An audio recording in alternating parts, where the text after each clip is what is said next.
Box office దగ్గర ఈ ఏడాది 2 సినిమాలతో ఆడియన్స్ ముందుకు వచ్చాడు నటసింహం నందమూరి బాలకృష్ణ. సంక్రాంతి రేసులో డాకు మహారాజ్ సినిమాతో వచ్చేసిన బాలయ్య ఇయర్ ఎండ్ కు వచ్చేసరికి తన కెరీర్ లోనే బిగ్గెస్ట్ మూవీ అయిన అఖండ 2 తో వచ్చేశాడు. అఖండ 2 సినిమా హైప్ ఓ రేంజ్ లో ఉన్నప్పటికీ చివరి నిమిషంలో సినిమా ఫేస్ చేసిన పరిస్థితుల నేపథ్యంలో ఓవరాల్ గా మరీ ఎక్స్పెక్టేషన్స్ ఓ రేంజ్ లో మించిపోలేదు, కానీ ఉన్నంతలో మంచి జోరునే చూపించినప్పటికీ ఓవరాల్ గా బాలయ్య కెరీర్ లో బిగ్గెస్ట్ కలెక్షన్ రికార్డును మాత్రం అందుకోలేకపోయింది.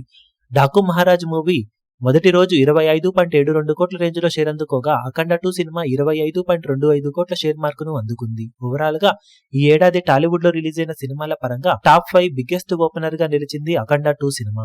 ఒకసారి ఫస్ట్ డే హైయెస్ట్ కలెక్షన్ ను ఈ ఏడాది సొంతం చేసుకున్న సినిమాల విషయానికి వస్తే ఓజీ మూవీ 64.56 కోట్ల షేర్ తో ఎవరికి అందనంత ఎత్తులో ఉండగా హరిహర వీరమల్లు సినిమా 39.93 కోట్ల షేర్ మార్కును అందుకుంది. తర్వాత గేమ్ చేంజర్ మూవీ 39.52 కోట్ల షేర్ అందుకోగా నాలుగో ప్లేస్ లో డాకు మహారాజ్ 25.72 కోట్ల షేర్ తో, ఐదవ ప్లేస్ లో అఖండ 2 సినిమా 25.25 కోట్ల షేర్ మార్కును అందుకున్నాయి.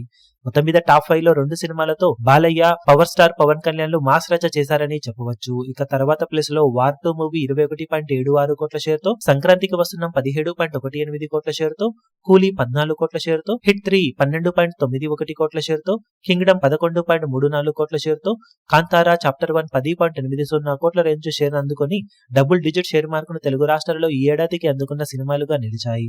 మొత్తం మీద బాలయ్య కొత్త రికార్డులను అందుకునే విషయంలో జస్ట్ లో మిస్ అయినా ఉన్నంతలో ఈ ఏడాది 2 సినిమాలతో తన సత్తాను మరోసారి చాటుకొని తన ఫామ్ ను కొనసాగించాడు. ఇక తన అప్కమింగ్ మూవీస్ తో ఏ రేంజ్ లో రచలేపుతాడో చూడాలి. ఈ వీడియో మీకు నచ్చినట్లయితే లైక్ చేయండి, షేర్ చేయండి, ఛానల్ ను సబ్స్క్రైబ్ చేయడం మాత్రం మరవకండి. ఏ చిన్న అప్డేట్ ను మిస్ అవ్వకూడదు అనుకుంటే బెల్ ఐకాన్ ను ప్రెస్ చేయండి.